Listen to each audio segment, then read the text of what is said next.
Welcome to Godsplaining, Contemplative Preachers, Contemporary Age. Each week, join the Dominican friars as they consider all things Catholic. Welcome back to Godsplaining. My name is Father Patrick Briscoe, and I'm joined here today by Father Bonaventure Chapman. We're celebrating day 15,974 of quarantine. And we're social distancing appropriately, as you can tell by the different artwork in our rooms. We are far apart. I'm here in Providence, of course. Father Bonaventure is at the House of Studies in Washington, D.C., where he just completed the first year of his doctoral work. Oh, hurrah! How did things go with the transition online? How did that affect the shape of your research? Yeah, to be honest, online education for PhD students is about the best you could have it in terms of like transitioning, because we're all really self-motivated. In philosophy, you're generally studying texts, so you're just discussing things, and we already knew each other because you started 2/3 in. I imagine like for elementary school, this was an absolute disaster for so many of our listeners who are elementary school teachers or secondary school teachers. God bless you. I can't imagine how you're doing this. But for us, it worked surprisingly well. Even the professors who hadn't used a lot of technology before, it worked well. The mathematical logic course was a little harder because the board was the professor was using like a kid's chalkboard from his house, and you can't do heavy logical proofs on a chalkboard that has Would he just like hold it up on the camera? It was on a little easel in the back. It was on kind of his easel. So it was a little bit, there we go. But yeah, other than that, so the transition worked out pretty well. I imagine also, though, it was interesting. I guess put it this way. When you get out of the normal rhythm of things, then you're reminded about certain things you took for granted about those activities. So I remember when I first got a Kindle, or when I first used a Kindle, it never occurred to me that the act of reading is such a physical act, about holding a book and knowing where you are in the book, for instance, just knowing that, hey, I'm only 50 pages in roughly, being able to flip like 150 pages immediately. Whereas with a Kindle, you're kind of scrolling. You never know exactly where you are. I know there's a number, but it's not the same as the physical holding of it. And so I learned a lot about what it was to read a book by reading it in an e-method, or trying to read an e-method and feeling that out. And I think teaching like this online stuff has made it apparent that how much of the classroom's dynamics is just in the physical presence of the other people in the room, that allows you not having to shout over people, that allows you to like be engaged in a common project as opposed to kind of like sharing a screen together. So it was interesting that it went from the internet learning just brought up issues that I hadn't thought about what it meant to learn in a classroom in a normal setting.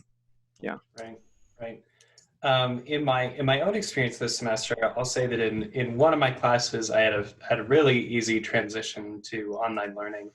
I pre-recorded lectures and distributed them to my students with YouTube links, and they wrote reflections and comments back on the lectures, and that was basically a contemporary correspondence course. Yeah, fairly straightforward, not a lot of bells and whistles. The other course, however, was a course that Father Bonaventure has actually taught as well. So both of us have been through this method. And when we got the announcement that we were going online for the rest of the semester, I was so upset. It was actually depressed and saddened because I couldn't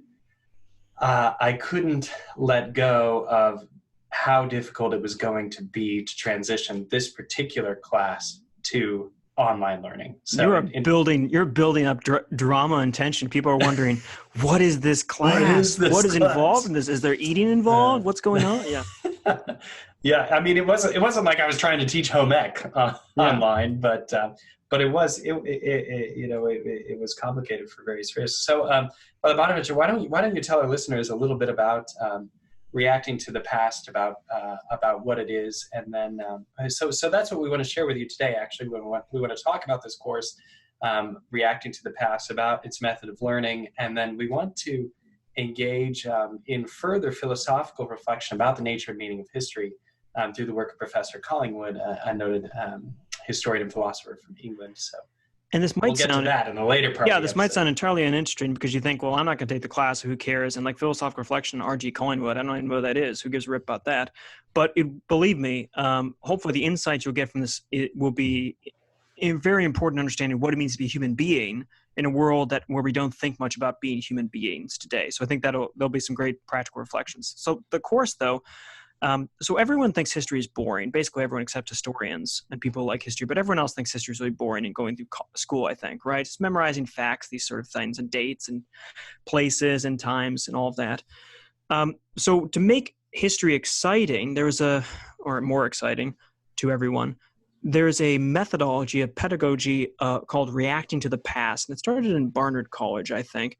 What it does is, instead of teaching, say, the French Revolution or the Galilean Revolution or the American Revolution or the Darwin Scopes monkey trial thing, any historical event, instead of teaching as like facts or something, the job is to have the students actually step into the roles of that time period. So, for instance, in the French Revolution, if you're studying the French Revolution, you're studying it not passively in the sense of picking up data and information and gathering things and then spewing them out on a paper, but you're actively engaged in the process of arguing for the French Revolution as the king or Commander Lafayette or Emmanuel Size or any of the characters that would have been in that area. So the different factions debating, the street people, the rioters, the nobles, the church, the clergy on both sides of the issue, Jacobins, Feuillants, and everything in between, the conservatives, the monarchists, all this.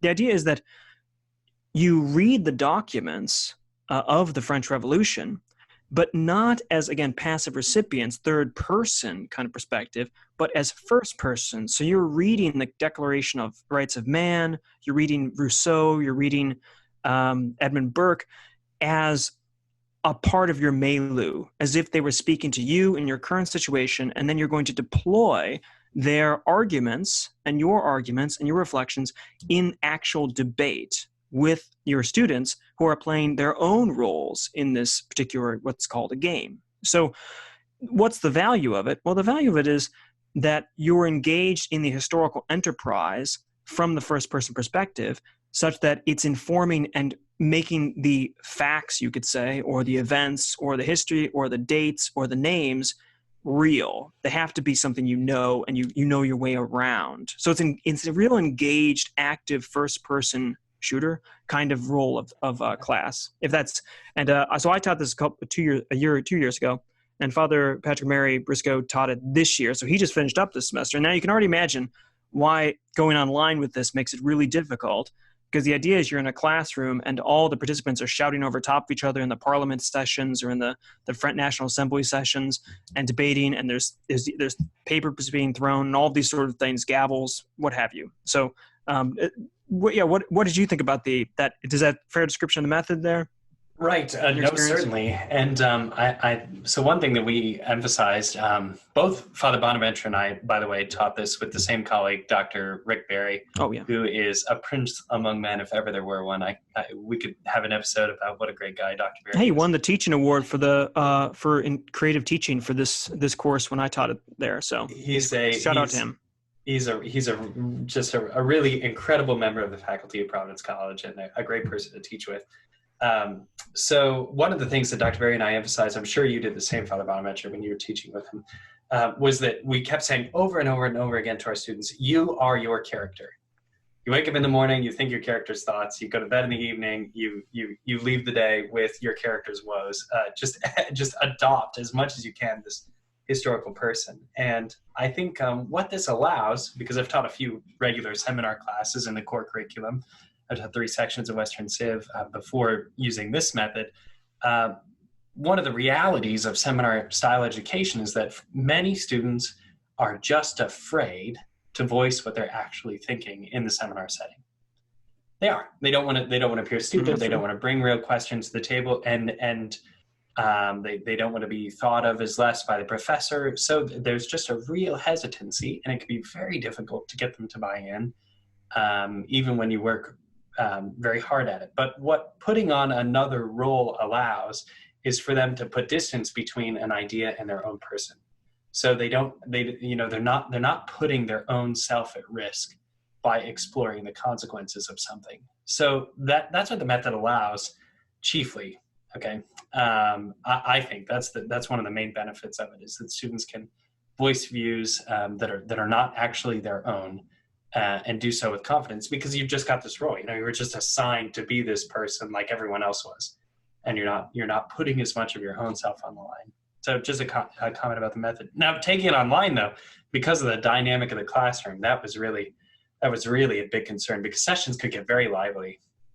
In the Galileo game, there's a secret heretic that reveals himself, and it's very dramatic. For example, in the French Revolution game that we just played, there the mob is supposed to interrupt and riot, and this is part of what causes consternation in the National Assembly as Lafayette and Bailly try and keep peace in the city of Paris. So you have a kind of very vibrant classroom dynamic where all kinds of things are happening that don't happen in normal seminar classes.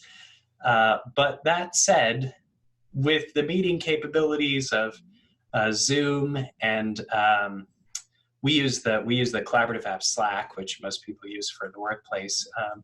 Between those two things, we were able to create enough of a kind of common setting, despite the distance and despite being limited to online, that they were still able to present enough of their character to really interact with those ideas. I think one of my favorite parts about this experience was, two, is that stepping into the roles, there were some guys who you would never think, clearly they're just taking this course because they have to take this course, and they're the particular type of guy, and they're God love them, they're great guys. But I remember talking to one of them afterwards, and he said, yeah, I was walking around after the gym. I was coming back from the gym, and I was looking up, and it was during the Galileo thing. He was a conservative cardinal for the Galileo game. It was against Galileo. And so I was looking up, and I've been working on my arguments so hard and thinking about it so often. I thought to myself, my gosh, I don't know, maybe it's right. Maybe it is geocentric. Maybe, and that is delightful. That was absolutely phenomenal. And he was not the only one who mentioned that. And they also would use their names. So one of our best guys was Tim Sears, who was actually on Jeopardy this year, and he was Cardinal Bieber, Francis Bieber, and he stepped in his role so well that that's what he was known around campus by anyone in his class. They'd always be, Bieber, what's up? So just to step on those roles, that was huge. That was huge. But so it's a wonderful method, and a number of colleges are taking it up, and it just allows you to interact with people and with the ideas. The ideas are not just something on the page, but there's something. And you could think, well, that's, it sounds like play acting. People are always calling this the games course or the play course or something. And I resisted this because for me, it was this, once I saw how this course went, once Dr. Barry mentioned it and talked about it, I thought this is a philosophically rich way of thinking. And it's in some ways, the best way of thinking about how humans interact and what it means to be human. Right. And that's because I tied this course with a man who we mentioned his name before, is R.G. Collingwood. Is this a good time to bring this up, or should we take a break? Absolutely. Let's go for him. Okay. So R.G. Collingwood, you may not be, dear listeners, you may not be familiar with him. R.G. Collingwood was a Oxford Don in the early 20th century. So he was a big man. He was a metaphysics chair in Oxford University in the early 20th century. A real Renaissance man, actually. So he was an archaeologist by training as well, professional one, and worked on Roman Britain, discovered Hadrian's Wall, did a lot of work, and he did a lot of his philosophical work was mainly in the area of metaphysics, so thinking about being and his own view of this. But then he shifted or made some moves towards history. He thought history was really important. So if you know anything about Collingwood from this, you probably will have known him from this book called The Idea of History, which was a collection.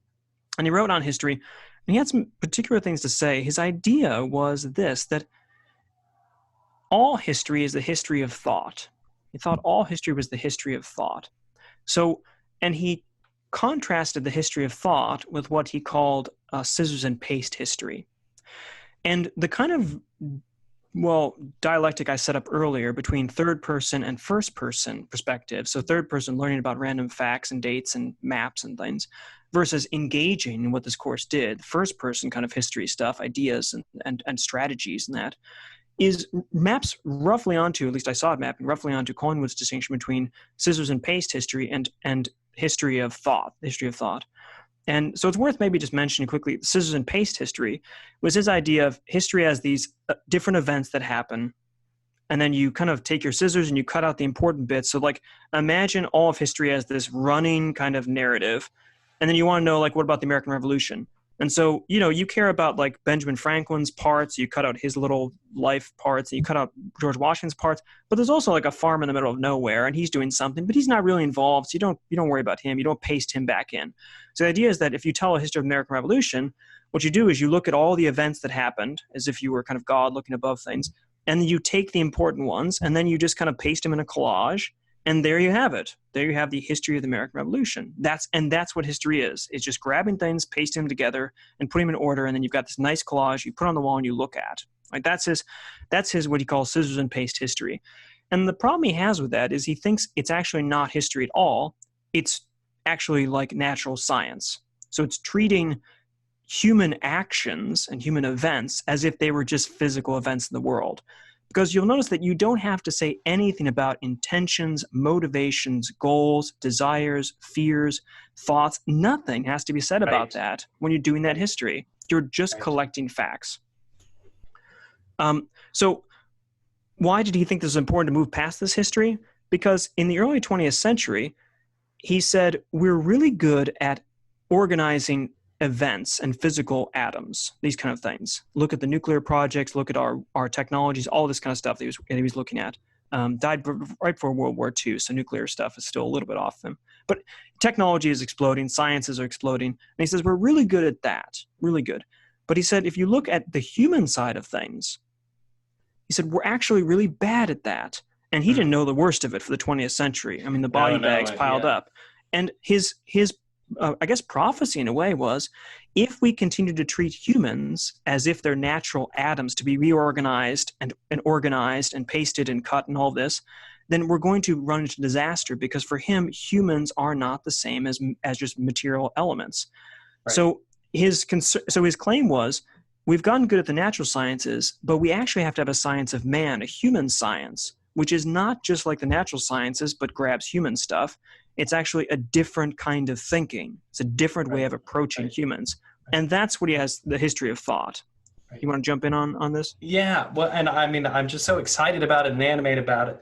And I love the class so much for this reason, because I think this is what a true liberal arts education does for people, is it makes them think in a real way, what does it mean to be a human person? What does it mean to be living in society? What does it mean to stand for this or that thing? What does it mean to assess how other people are interacting with it? And that's what Collingwood's approach to history demands that we take seriously, that history is not just the rehearsal of things that have happened. It's not watching films, that history is taking ideas seriously and considering how they formed us and shaped us and where they lead. Mm-hmm. So let's pause there and take a short break, because we've already just dropped our own nuclear bomb by making this claim on an interpretation of history, that all history is the history of thought, all history is the history of ideas, and we'll continue to unpack that when we get back after this.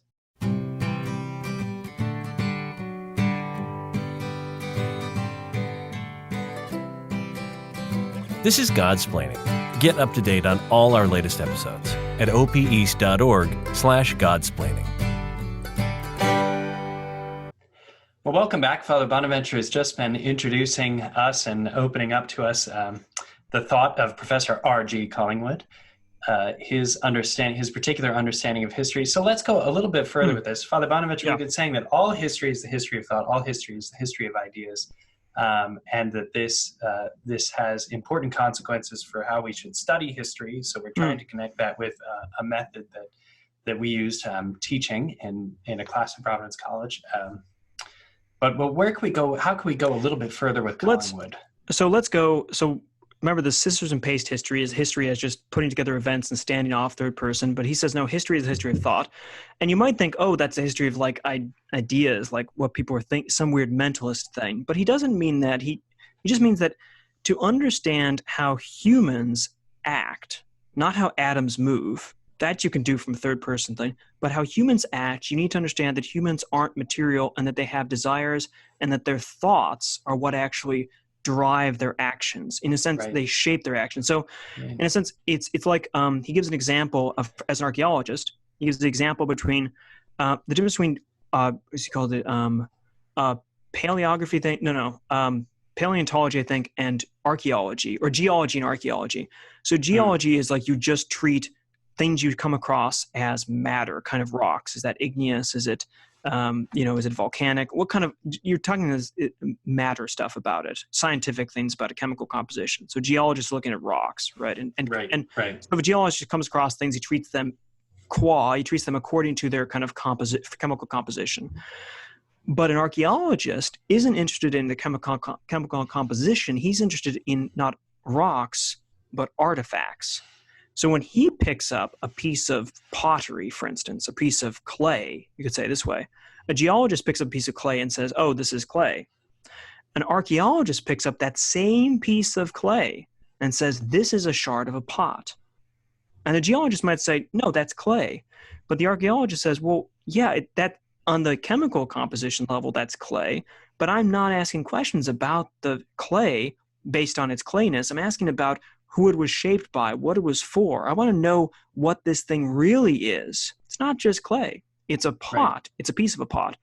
And to do that, what he's doing is looking for intentions, for designs. Right. He's trying to look for the thoughts that, in a sense, are embedded in this particular thing. So he looks at a pot and he says, must be for drinking because it has this shape in it and it has this way and it's got this art on it. So maybe it's a ritual piece. There's a fullness to it that a geologist isn't interested at all. And that's the difference between the natural sciences and what Collingwood once called human sciences. It's an archaeological project in a way. Now, he thinks history is all of this way because when he wants to understand humans and how we interact, he doesn't care about us qua chemical composition. Like, it's not just looking at us, a bunch of atoms wander around. Oh yeah, if two people get together, and they collide, and then sometimes they merge, and then other times things are produced, and you're like, well, what is that about? And it's like, oh, people have fallen in love. That's two different descriptions of the same thing. But obviously, you're not going to ask someone like, hey, do you want to go and collide and kind of get together and mesh atoms later? No one's going to say that. They're going to say, do you want to go on a date and have a cup of coffee or something, right? Different level, same description. Now, Collingwood says that's how we do history. And he says historical knowledge as opposed to scientific knowledge. There's a quote from an autobiography he wrote, which I think is fantastic. He says historical knowledge is the reenactment in the historian's mind of the thought whose history he is studying. Historical knowledge is the reenactment in the historian's mind of the thought whose history he is studying.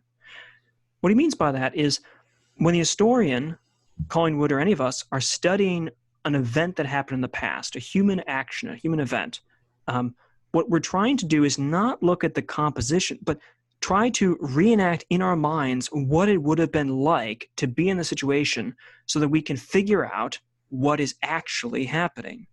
In some ways, it's not actually that different than detective work. When a detective goes and tries to figure out, well, what happened here? He doesn't just look at the facts. He tries to construct in his mind, what would be the plan? What kind of intentions would someone have? Why would they do this or that? Or what would they want to do? Or who do they know? Who's behind? All these things that are beyond the physical nature, but actually to do with thoughts. Collingwood's claim is that's what all history is, because that's what humans are. We are thinking beings that instantiate matter. We've got a hylomorphism kind of stuff going on here. The soul informs the matter such that we shape the world around us and our bodies and our interactions based on our thoughts in the way that the thoughts of a designer shape a piece of clay. Do you want to give the Nelson example? Or do you want me to give the Nelson example? Yeah, no, I would. That's what I was just going to prompt. I mean, I think the very demonstrative example of this is his reference to Lord Nelson, which is fantastic. So Admiral Nelson is a famous British admiral, and died during one of the sea battles, and particularly because he was wearing special garb and his medals and all of this sort of thing. Covered with decorations. Covered with decorations. And so he's a clear target to any sort of low-lying scum that wants to shoot an admiral. So clear target. And one of his officers says, Lord Nelson, you need to take off your medals and be less conspicuous, right? And Nelson says, his famous saying is, "In honor I won them, in honor I will die with them." Is that he had this? He said, I'm not going to take these off. Right. And because of who I am. Now, Collingwood says, if I want to study Lord Nelson, if I want to study him, I can't just write down a piece of paper, oh, well, Nelson then said, in honor I won them, in honor I will die with them. To really know what that means, I have to think and enter into his mindset to try to reenact what it would be to say that kind of thing. Collingwood goes on. He says, when I understand what Nelson meant by saying, in honor I won them, in honor I will die with them, what I'm doing is to think myself into the position of being all covered with decorations and exposed at short range to the musketeers in the enemy's tops, and being advised to make myself a less conspicuous target. I ask myself the question, shall I change my coat? And reply in those words. Understanding the words means thinking for myself what Nelson thought when he spoke them. That is, that this is not a time to take off my ornaments of honor for the sake of saving my life. Unless I were capable, perhaps only transiently, of thinking that of myself, Nelson's words would remain meaningless to me. And I think that's the key, is that unless you can sympathetically embody that thought as best you can, with all the sort of adumbration you need to make through time in this, but unless you can embody that, you don't really understand what those words mean. Now, this has such dramatic ramifications for dealing with human beings. This is why this is not an abstract conversation with us, as I mentioned at the start. But because oftentimes when we're just discussing with other human beings in our daily life, we're debating, we're strategizing, we're talking, we're conversing, we're trying to figure out what people are up to. It's not enough just to quote their words. I mean, this is in political discourse today. Someone says this, someone says this, someone says this. And then you respond to those like Twitter feeds, those little lines. And 160 characters. Collingwood says that's treating people like they're just kind of pieces of clay, and treating them chemically. What you need to do is try to figure out, what would it mean to say, to think the thought of those words and to say those words from that person. And unless you can do that, then you won't really understand that person. It'll remain opaque to you. Now, that doesn't mean that just by thinking you'll agree with them. You might actually, with Lord Nelson, think, honor is not that super important compared to getting shot on the deck of a ship. Like, you could have debate whether honor is the most important thing at that point, and whether he should have taken off his coat. But you'll never understand Lord Nelson unless you try to think what it was for him to think that, and what it meant to think that thought, and why he would, and step into his own shoes and his own ornamented suit. Right. I just wanted to connect that to our class again. So like we played these two games. One was based on the trial of Galileo, and another one was based on the French Revolution. And one of the things that was very interesting about the Galileo trial, one of the things that I think it actually afforded our students, was the opportunity to consider what it would mean for the scriptures to have been so important in one's life and so fundamental. Because otherwise you read the story of Galileo and you say, oh, he's just proposing a different reading of the Bible. Mm-hmm. And it's not until they look at the context, they see the rise of Protestant nations in Northern Europe, the great separation of the church. They think a little bit about the church's response to the rise of Protestantism. It's not until they begin to contextualize it within their own debating and their own role as a character that they understand, okay, this isn't the sort of thing that one just moves past in a few seconds. Oh, the trial of Galileo. Oh, that was a debate about the scriptures. Well, okay, but what did that mean to the people of that time? Yeah, it's like the not just like, again, thinking of these debates and any debates as like collecting a bunch of sentence propositions and then like trying to square those sentence propositions with what are the best ones. I remember talking with when I was teaching this with on the Galileo one, I was trying to make clear the person was coming in. They were talking about the Galileo side of things, about obviously he's right about this. And I said, well, look, you're debating against people, the conservative cardinals, who believe in the doctrines of the Eucharist, that Christ is present substantially, but the bread is still, the accidents of bread are there. So there's a difference between substance and accidents, appearance and reality, and that sort of thing. And you have to realize, and you should realize, that if you think through your position on Galileo at this point, he denies in certain points that there are such things as secondary qualities, which are accidents. He denies they exist. There are only primary qualities. There's only substance. And I said, I want you to just think about that for a second. If you're on that other person's side, what you're being told is, if I take on Galileo, at least as far as you present him to me, it means I have to deny the doctrine of the Eucharist.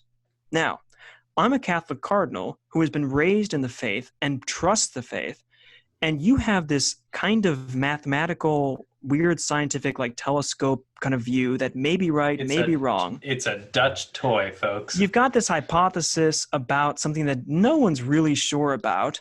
So you want me to give up my faith, which I know to be true, or in favor of like a scientific hypothesis that a few people believe. Not only that, but if you start going down this road, you don't have, for Galileo, you can start moving in the atomist direction, so that there's really nothing different between you and a chair except the organization of particular particles.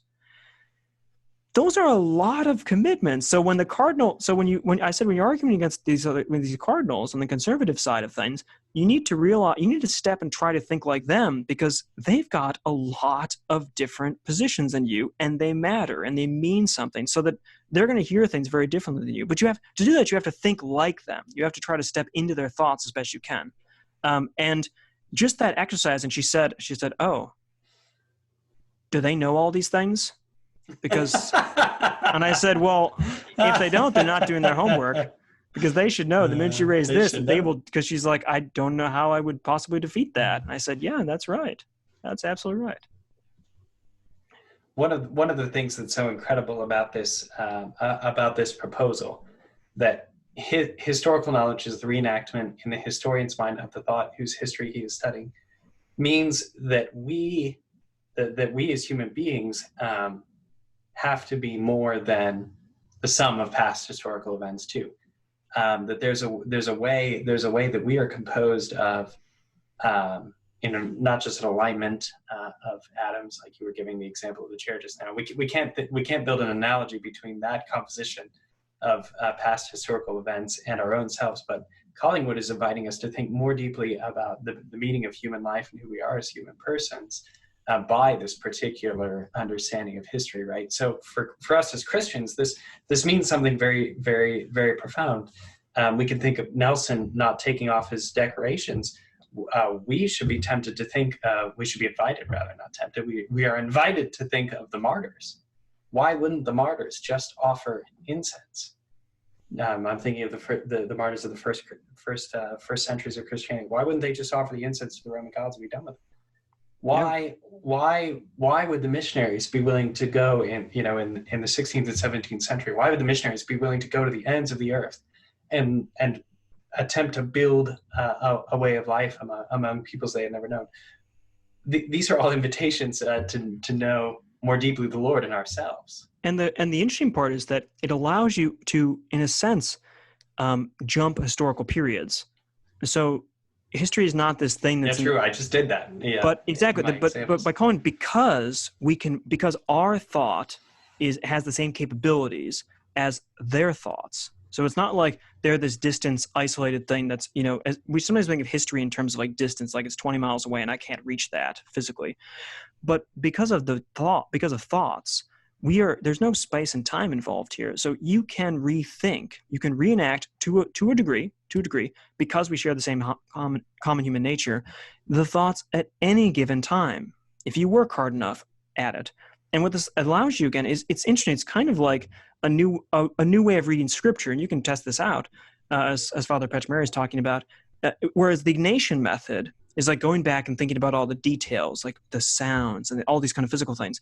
The Collingwoodian method is kind of go back and you hear the characters to try to step into that role and try to think, what would it have been like to think the thought of Peter when he says, I'll never deny you, but know that he's going to deny? What was that? What would it be like to think, to say that you weren't going to deny someone, but have the ability to deny them?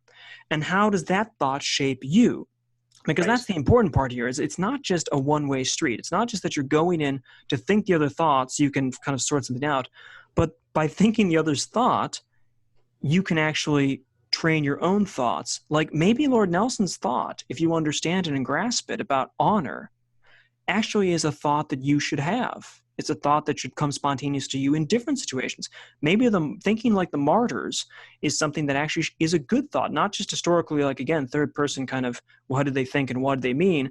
But actually, I want to mean these same things in this new situation.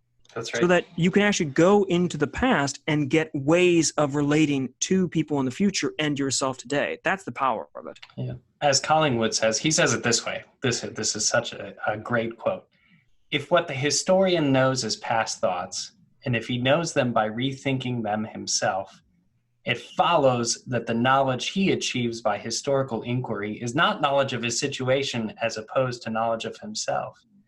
It is a knowledge of his situation, which is at the same time knowledge of himself. Yeah. And that's, again, Collingwood's beautiful about this in that it's not a difference between like events and ideas, like the way we usually think in some dualistic thought, like there's physical events out there and then there's mental ideas. It's the history, the thought shaping the action. So thought and action is being shaped because that's the kind of beings we are, just in the way that the pottery is shaped by ideas, or even more so as spiritual beings, as intellectual beings. That's Collingwood's idealism here, is that, our actions are our thoughts, are our actions. These are intertwined. You can't separate out with a strainer or something how someone acted physically and how someone thought, that they're actually combined, which of course became a really big project in Catholic moral theology in the 20th century following G.E.M. Anscombe, who focused not on mental causes of beliefs, but intentions. So her whole action theory. And this got this whole idea of anyone who's listening in favor of neo-Aristotelianism and that kind of thing, going back into looking at how we act and the issues of like intention. What do I intend to do and how that reveals morality?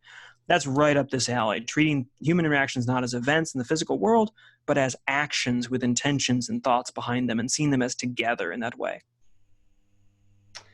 Well, I hope you've enjoyed this little foray today into philosophical reflections on history. I was delighted. Father Bonaventure, of course, is one who introduced me to Collingwood. I can't say that I found him on my own. But I have been delighted to get to know him, to think about him, to realize how these events, just even in the context of teaching this class, how teaching these two events has shaped my own appropriation and rethinking of history.